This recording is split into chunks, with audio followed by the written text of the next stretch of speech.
사무엘상 30장 7절부터 20절까지의 말씀입니다. 근데 이 중에서 우리 7절과 8절 두 개 구절만 우리 함께 합독하고 같이 함께 말씀 나누도록 하겠습니다. 사무엘상 30장 7절과 8절 우리 같이 함께 합독하도록 하겠습니다. 함께 읽겠습니다. 다윗이 아히멜렉의 아들 제사장 아비아달에게 이르되 원하건대 에봇을 내게로 가져오라. 아비아달이 에봇을 다윗에게로 가져가매 다윗이 여호와께 묻자와 이르되 내가 이 군대를 추격하면 따라잡겠나이까 하니 여호와께서 그에게 대답하시되 그를 쫓아가라. 내가 반드시 따라잡고 도로 찾으리라. 아멘. 지금 현재 다윗이 가드 블레셋에 있는 가드 땅으로 망명을 갔습니다. 그래서 그 가드 왕 아기스에게 신임을 얻고자 많이 애쓰고 노력했습니다. 그래서 어느 정도 신임을 얻고 나서는 시글락이라고 하는 성읍을 다윗이 요구했습니다. 그래서 다윗과 그를 따르는 사람들이 시글락 성읍 안에 들어가 살고 있었습니다. 사실 이 시글락은 여호수아가 땅 분배를 할 때 그때 이미 유다 지파 안에 속해 있던 곳이었는데, 그런데 블레셋과의 전쟁에서 유다 지파가 빼앗겼고 그래서 블레셋 땅에 속해 있던 곳이었습니다. 그런데 다윗이 이때 가드에 망명하면서 아기스에게 구했고, 그리고 이때부터 다윗이 시글락에 머물고 있는 이때부터는 유다가 빼앗기지 아니하고 계속해서 이스라엘에 속하게 된 곳입니다.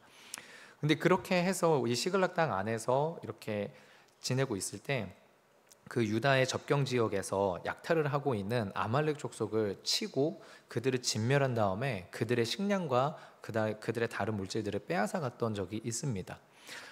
다윗이 그렇게 아말렉 족속을 쳤던 것을 아말렉 족속이 기억을 하고 있었던 것 같습니다. 이후에 블레셋이 이스라엘과 전쟁을 치르기 위해서 모든 블레셋 사람들이 다 모이는데 아기스가 다윗에게도 나와 함께 전쟁을 치르자라고 합니다. 사실 이때 다윗이 거절을 했어야 되는 게 맞기는 한데, 다윗 입장에서는 내가 지금 여기 망명 왔는데 이 전쟁을 거절하면 내가 이 시글락에까지 얻을 만큼 아기스에게 신임을 얻었던 모든 것들이 다 깨지고 아기스가 나를 의심하고 나와 함께한 사람들을 핍박하지 않을까 해서 다윗은 그런 계산 때문에 내가 함께 전쟁에 나가겠습니다라고 합니다. 그런데 사실 다윗이 이 전쟁에 나간다는 것 자체가 잘못된 일이죠. 왜냐하면 다윗은 하나님께서 이스라엘의 왕으로 기름 부었는데 그 이스라엘과 전쟁을 하는 블레셋 편에 서서 이스라엘 사람들을 죽여야 되는 입장이 된 것입니다. 그래서 다윗이 이러지도 못하고 저러지도 못하고 있는 상황 가운데 하나님께서 그 다윗의 길을 여셨습니다. 블레셋의 방백들이 이 다윗이 누구냐, 왜 우리와 함께 있냐라고 따졌고, 아기스 왕이 나를 믿어라, 다윗이 나한테 지금까지 잘했다, 우리에게 신임을 지켰다 라고 했음에도 불구하고 블레셋 방백들이 안 된다, 나는 다윗을 믿을 수가 없다, 우리가 다윗과 함께 싸울 수 없다라고 반대해서 아기스가 다윗에게 시글락으로 돌아가라고 합니다. 그래서 다윗은 한시름 놓고 안심하는 마음으로 시글락으로 돌아왔는데, 이게 웬일입니까? 시글락에 돌아왔더니 다윗 일행에게 기다리고 있는 것은 무엇이냐면 아말렉에게 약탈을 당해서 불타는 성읍과 납치를 당한 가족들의 소식이었습니다. 다윗을 따르던 사람들은 너무도 슬퍼서 울 기력이 없을 정도로 슬퍼하다가 다윗을 돌로 치려 하는 지경에까지 이르게 된 것입니다. 이때 다윗은 자신의 삶에서 역사하셨던 하나님을 다시 떠올리고 절망적이고 슬픈 상황 속에서 하나님 때문에 한 번 더 힘을 내기로 결심합니다. 그래서 아비아달에게 말을 해서 에봇을 가져와라 라고 하고 하나님한테 묻습니다. 하나님, 제가 이 아말렉을 쫓아가면 잡을 수 있겠습니까? 그러자 하나님께서 뭐라고 말씀하시니까 네가 반드시 따라잡고 도로 찾으리라 라고 말씀을 해주십니다. 그래서 다윗이 하나님의 말씀에 힘입어 사람들을 함께 모아서 쫓아갑니다. 쫓아가는 중에 애굽 소년이라고 되어 있는, 여기서 소년이라고 번역되어 있지만 청년쯤 되어 보이는 그 애굽 사람 한 명을 발견하게 됩니다. 그런데 이 애굽 소년이 줄이고 목마른 지가 3일이라고 합니다. 그래서 어찌 된 일이냐라고 했더니 이 애굽 소년을 다윗이 선대하고 잘 먹이고 잘 이렇게 보살피면서 어찌 된 일이라고 물었더니 자기가 병이 들었는데 자기 주인이 자기 자신이 병든 것을 알고 이 땅에 버리고 갔다라고 하는 겁니다. 그래서 자기 주인이 아말렉 족속이고 이 아말렉 사람들이 저기로 갔습니다라고 이 애굽 소년이 알려줌으로 말미암아 다윗과 함께했던 사람들이 쫓아갔고 그 자리에서 아말렉 사람들을 다 죽이고 사로잡혔던 자기 아내, 딸들 그 모든 가족들을 다 구출해내고 플러스로 거기다 더해서 새로운 전리품까지 얻게 되는 일이 우리가 오늘 읽은 30장까지의 전체적인 내용이 됩니다. 우리가 이 내용 가운데에서 함께 두 가지 묵상을 나누고자 합니다. 첫 번째 묵상은 무엇이냐면 회복의 시작은 하나님께 묻는 것에서 있다라는 것입니다.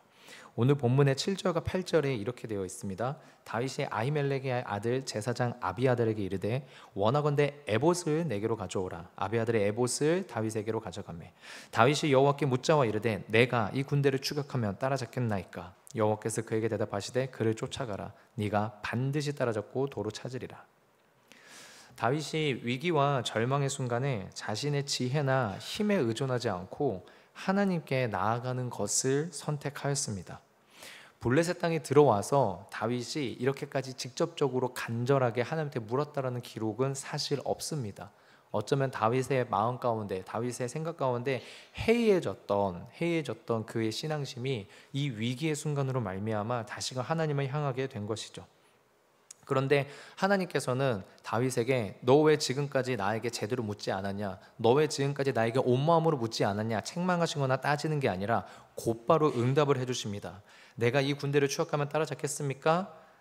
하나님께서는 그 무릎에 반드시 네가 따라잡고 도로 찾을 것이라.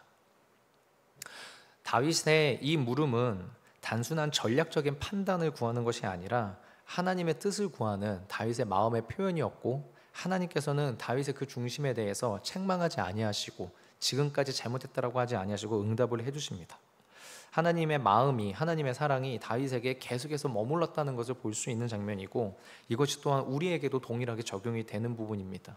우리가 하나님 앞에 조금 부족하고 못난 모습이 있다 할지라도 그 모습을 우리가 깨달았다면 그 즉시 다시 한번 우리가 주의 말씀 앞에 나아가 기도한다면 하나님께서 우리의 인생을 다시금 주님의 손으로 이끌어 가실 것을 우리가 신뢰할 수 있는 본문입니다.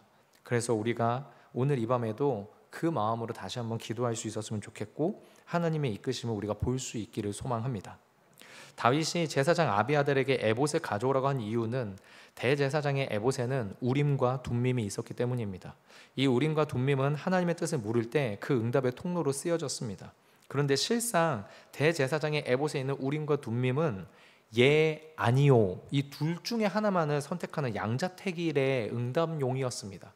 그래서 제비뽑기와 같이 대제사장이 주머니에서 돌을 꺼냈는데 이 돌이 하얀색 우림이 나오면 긍정적인 의미고 검은색 둠밈이 나오면 부정적인 의미라고 받아들여져서 하나님 이것을 해야 됩니까? 라고 할 때 예, 아니오의 양자택일의 의미였습니다.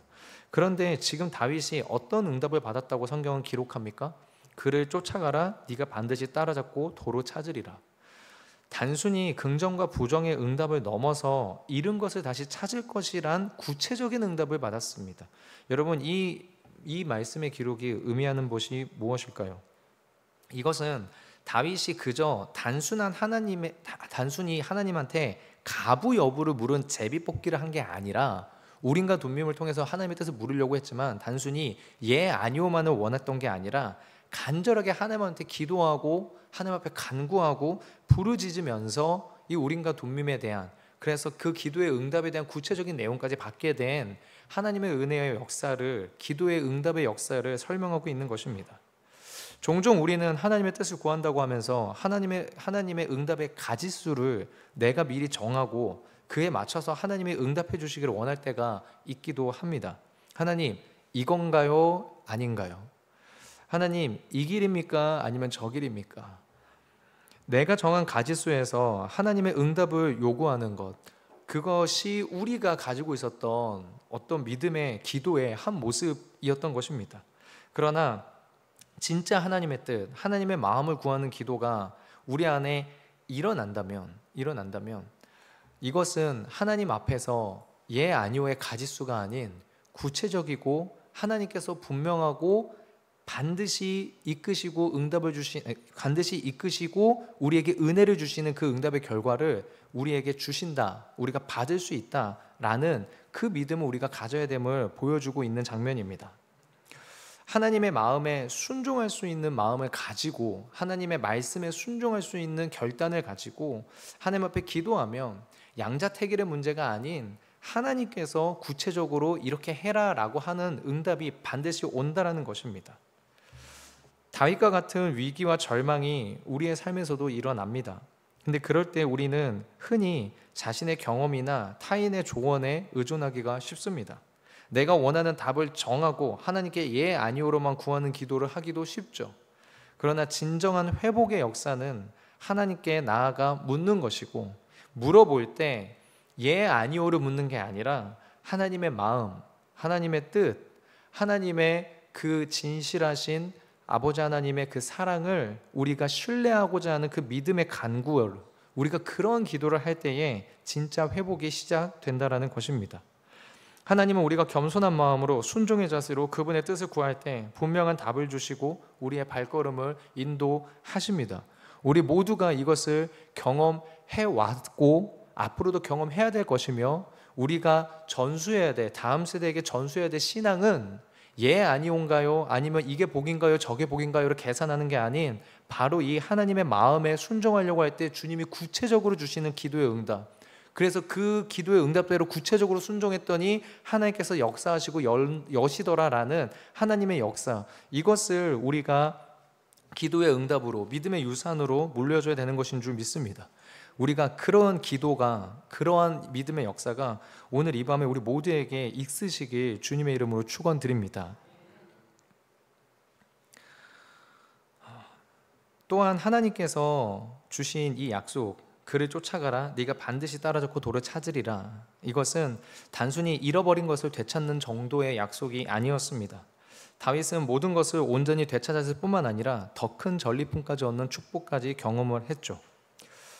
우리 삶의 하나님의 회복은 단순한 원상복구에 그치지 않습니다.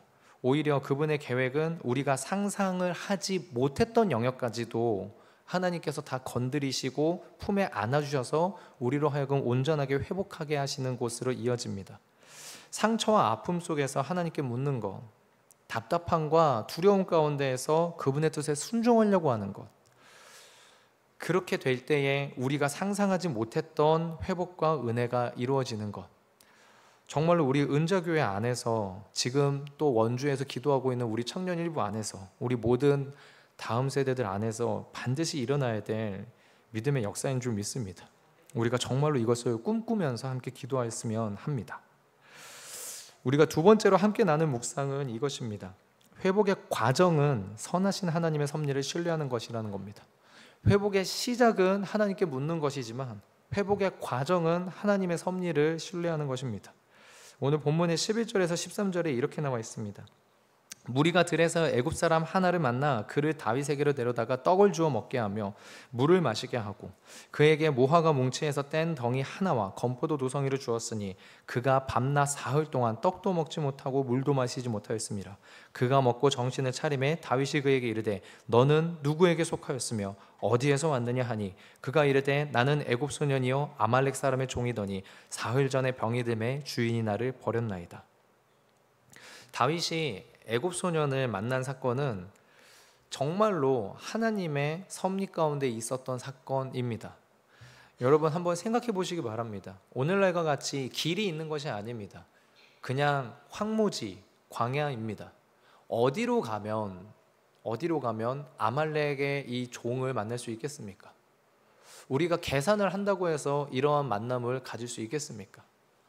정말로 이 만남은 단순한 우연이 아니라 온전한 회복을 향한 하나님의 섭리의 이끄심, 인도하심이었던 것입니다.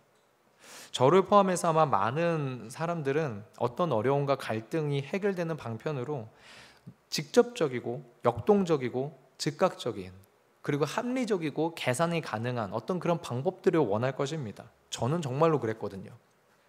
그러나 하나님께서는 하나님의 시간에 하나님의 마음으로 하나님의 방법으로 일을 하시는 것입니다.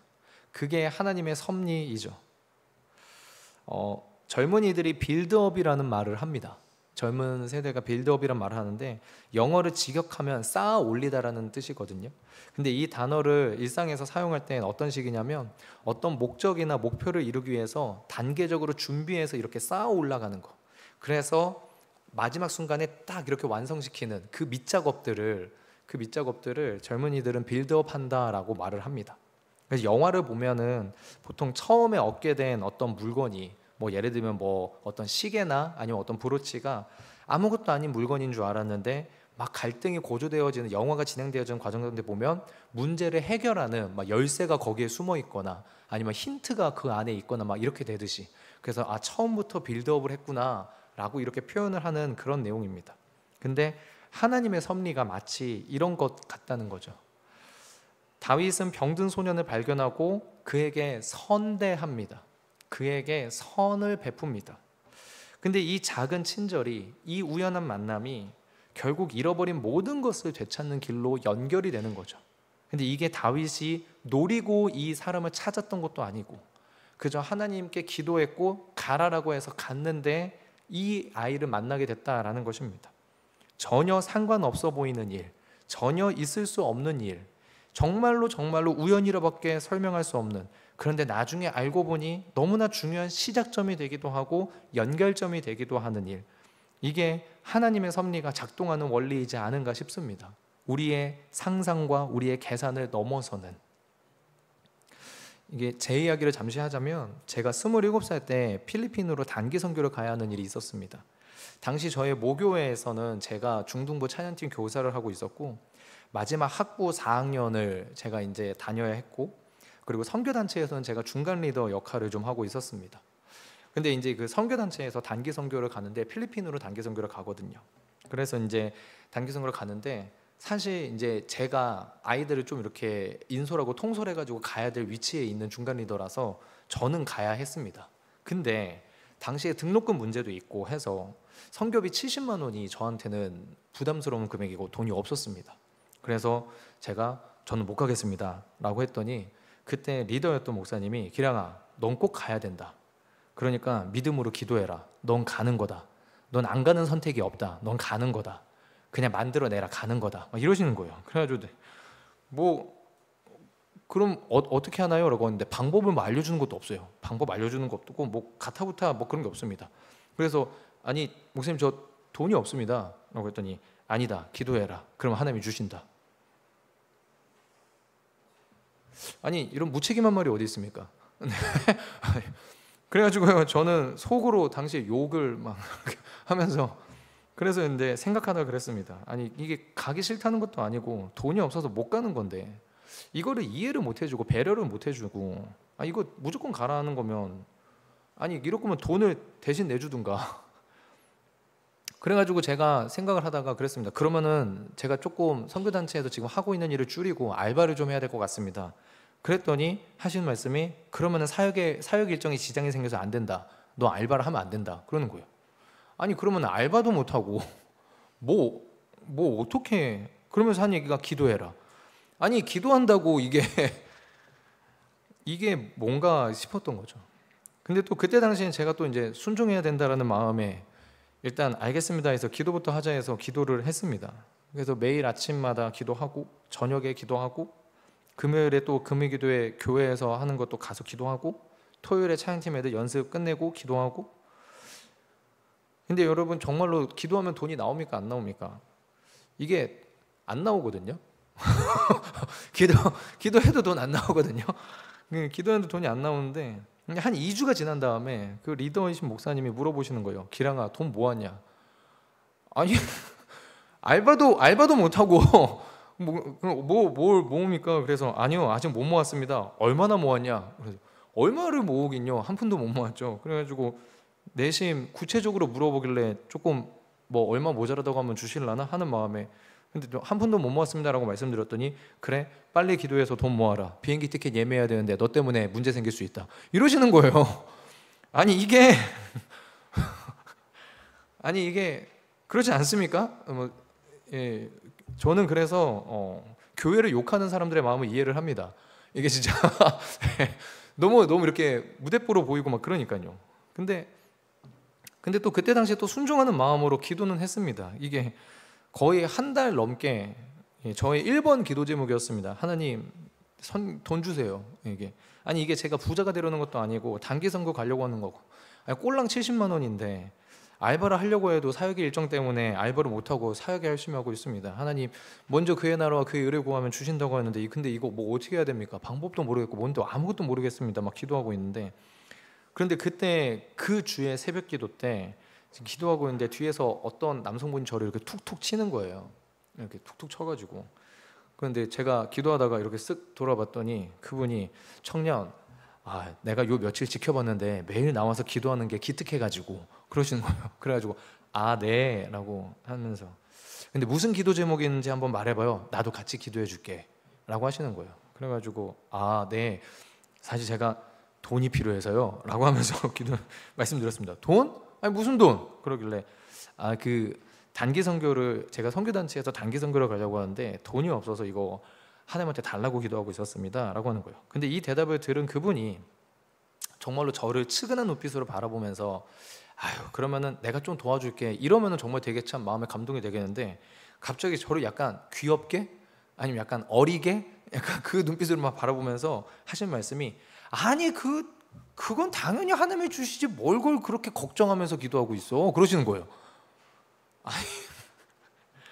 저는 또 속으로 그렇게 말씀하실 거면 본인이 좀 주시든가라는 생각을 이렇게 했는데, 근데 그분이 본인 이야기를 잠시 좀 하시는 거예요. 그러면서 이제 사업차 지방으로 두어 달 출장 갔다가 교회에 이제 다시 복귀를 하신 건데, 그러면서 저한테 교회에서는 혹시 무슨 봉사 안 하냐 그래가지고 예, 저는 현재 중등부 찬양팀 교사하고 있습니다 그랬어요. 그랬더니 그분이 갑자기 내가 중등부 교사인데? 난 왜 처음 보죠 청년을? 그러시는 거예요. 알고 봤더니 그분이 출장 가시는 그 타이밍에 제가 중등부 찬양팀 교사가 된 거였어요. 그러니까 이렇게 크로스가 된 거죠. 그래서 그분은 가셨고 저는 들어왔고, 그러니까 이제 한 번도 본 적이 없었던 거였습니다. 그분 얼굴이. 그분도 저를 모르고 저도 그분을 몰랐고, 그렇게 제가 중등부 교사 동지라는 것을 확인하시자 갑자기 그분이 그럼 내가 이번 주 교사 모임 시간에 건의해서 성경권 모아볼게 그러시는 거예요. 갑자기 에? 그래가지고 네 그러더니만 진짜 그 주에 주일 교사 모임 시간에 건의하시더니 35만 원을 저한테 쥐어주신 거예요. 그래도 내가 70만 원 다 모아보려고 했는데 그건 안 되네. 그래서 모은 게 이거야. 절반은 모았으니까 나머지 절반은 기도해요. 선생님 할 수 있어요? 라고 하시는 거예요. 그래가지고 저도 이제 했던 거죠. 근데 이제 그러고 나서 리더 목사님한테 절반 모았다고 연락을 했더니 그럼 이건 네 건가 보다 하시더니만 35만 원 주시는 거예요. 근데 무슨 일인가 했더니 그 주에 어떤 집사님 한 분이 혹시 단기 선교 가는데 돈 모자란 친구에게 주라고 따로 헌금을 주셨다고 하더라고요. 딱 그 주에. 되게 황당하고 어이없는 일이었죠. 한 달 넘는 시간 동안 기도했고, 사실 근데 기도하면서도 이게 되나 했던 마음이었고, 그리고 인간적으로 내가 그래도 알바를 하는 그런 노력이 뭔가 있어야 될 것 같았는데, 근데 그런 게 아니라 전혀 상관없어 보이는 이상한 성도님과 만나게 하시고, 근데 알고 봤더니 같은 부서 교사였고, 얼굴도 모르는 어떤 집사님의 헌금을 통해서 제 부족한 부분이 함께 채워져서 저는 그렇게 선교를 다녀올 수 있었습니다. 하나님의 섭리하심에 대한 부분을 생각할 때 저는 늘 저의 이 에피소드를 생각하게 되거든요. 제가 노린 것도 아니고 의도한 것도 아니고 계산한 것도 아니고 뭔가를 한 게 아닌데, 언제나 하나님께서 예측을 넘어서는 하나님의 방법과 하나님의 때에 하나님의 마음을 드러내시면서 역사를 하시는 겁니다. 다윗은 전혀 상관없어 보이는 애굽 소년을 만났죠. 이 애굽 소년이 뭐라고, 지금 당장 가족들이 납치되었으니까 빨리 쫓아가야 되는데 눈앞에 보이는 애굽 소년을 다윗이 그냥 지나치지 않고 이 애굽 소년을 선대합니다. 아파 보이는 그 일을 데려다가 치료해주고 음식을 먹이고, 그렇게 해가지고 몸이 낫고 조금이라도 기력을 회복한 다음에 어떻게 된 일이냐라고 물었을 때, 놀랍게도 그 선대했던 애굽 소년, 우연히 만났고 아무것도 아닌 것 같았던 그 만남이 정말로 자신이 간절히 찾던 가족들의 행방을 알고 있는 이였고, 결국에는 하나님의 역사를 이루게 되는 통로가 됐다는 것입니다. 우리는 때로 고난과 어려움의 길로 들어설 때가 있긴 합니다. 그래서 그 가운데 믿음으로 간 거고 부르짖는데 내가 생각하는 해결책과는 전혀 상관없어 보이는, 그러나 하나님의 마음과 사랑을 드러내는 그런, 내가 선을 베풀고 헌신을 해야 되고 순종을 해야 되는 그런 자리에 우리가 마주하게 된다는 겁니다. 나는 문제를 해결하고 싶은데 이 문제 해결이랑 전혀 상관없어 보이는 이 봉사와 헌신과 수고와 애씀과 간구와 기도와 예배의 자리가, 그런데 참 놀랍게도 하나님께서는 그 하나님의 인도하심을 신뢰할 때, 주님의 사랑을 순종하려고 할 때 모든 것을 합력해서 선을 이루시는 놀라움으로 아무런 연결도 없어 보였던 그 일들, 그 봉사, 그 헌신들이 정말로 내 마음을 무겁게 짓누르고 나를 괴롭히는 나의 고난과 어려움과 아픔과 절망의 해결책이 되게 하는 실마리가 되게 하신다는 것, 정말로 이게 하나님의 놀라운 섭리고, 하나님께서 우리 인간들에게 정말로 너희의 생각과 나의 생각은 다르다라는 것을 보여주시고, 그리고 너희가 생각하는 능력과 내가 가지고 있는 전능은 다르다는 것을 나타내시는, 정말로 하나님은 하나님이시구나, 우리는 어쩔 수 없는 인간이구나 라는 겸손과 무릎 꿇음을 하게 되는 그러한 하나님의 역사하심이지 않은가 합니다. 제가 경험한 작은 일이 모든 성도님들의 상황에서도 완전히 똑같이 적용되기는 어려울 수 있습니다.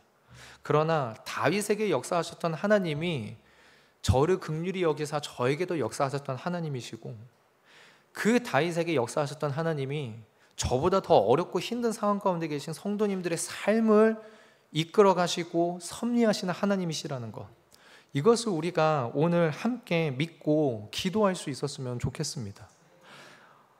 하나님은 우리가 이해할 수 없는 순간에도 여전히 일하고 계십니다.